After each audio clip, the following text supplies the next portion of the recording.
I want to say a few words about the events of the last few days.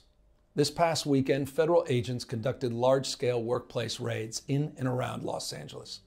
Those raids continue as I speak.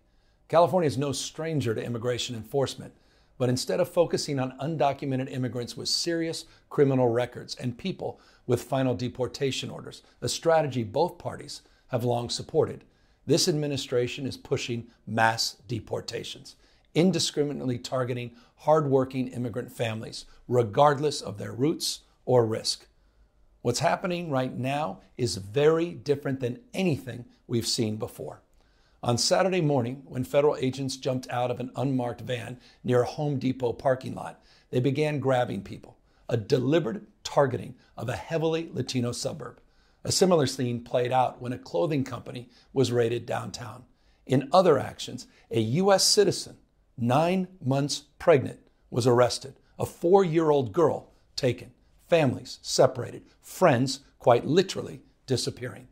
In response, everyday Angelenos came out to exercise their constitutional right to free speech and assembly, to protest their government's actions.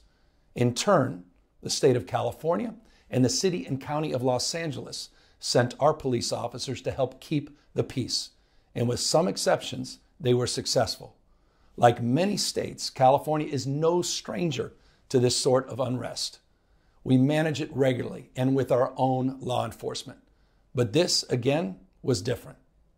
What then ensued was the use of tear gas, flashbang grenades, rubber bullets, federal agents detaining people and undermining their due process rights. Donald Trump, without consulting California law enforcement leaders, commandeered 2,000 of our state's National Guard members to deploy on our streets, illegally and for no reason. This brazen abuse of power by a sitting president inflamed a combustible situation, putting our people, our officers, and even our National Guard at risk. That's when the downward spiral began. He doubled down on his dangerous National Guard deployment by fanning the flames even harder. And the president, he did it on purpose. As the news spread throughout LA, anxiety for family and friends ramped up. Protests started again. By night, several dozen lawbreakers became violent and destructive. They vandalized property.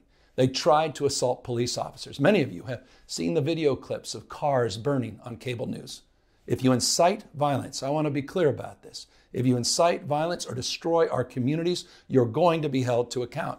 That kind of criminal behavior will not be tolerated. Full stop.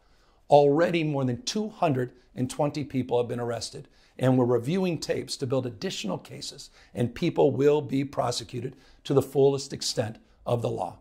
Again, thanks to our law enforcement officers and the majority of Angelenos who protested peacefully, the situation was winding down and was concentrated in just a few square blocks downtown. But that's not what Donald Trump wanted. He again chose escalation. He chose more force. He chose theatrics over public safety. He federalized another 2,000 Guard members. He deployed more than 700 active U.S. Marines. These are the men and women trained for foreign combat, not domestic law enforcement. We honor their service. We honor their bravery. But we do not want our streets militarized by our own armed forces, not in LA, not in California, not anywhere. We're seeing unmarked cars in school parking lots, kids afraid of attending their own graduation. Trump is pulling a military dragnet all across Los Angeles, well beyond his stated intent to just go after violent and serious criminals. His agents are arresting dishwashers, gardeners, day laborers, and seamstresses. That's just weakness masquerading as strength. Donald Trump's government isn't protecting our communities. They're traumatizing our communities. And that seems to be the entire point. California will keep fighting. We'll keep fighting on behalf of our people, all of our people, including in the courts. Just yesterday, we filed a legal challenge to Donald Trump's reckless deployment of American troops to a major American city. Today, we sought an emergency court order to stop the use of the American military to engage in law enforcement activities across Los Angeles. If some of us could be snatched off the streets without a warrant, based only on suspicion or skin color, then none of us are safe. Authoritarian regimes begin by targeting people who are least able to defend themselves, but they do not stop there. Trump and his loyalists, they thrive on division because it allows them to take more power and exert even more control. And by the way, Trump, he's not opposed to lawlessness and violence as long as it serves him. What more evidence do we need than January 6th? I ask everyone, take time, reflect on this perilous moment. A president who wants to be bound by no law or constitution, perpetuating a unified assault on American traditions. This is a president who in just over 140 days has fired government watchdogs that could hold him accountable for corruption and fraud.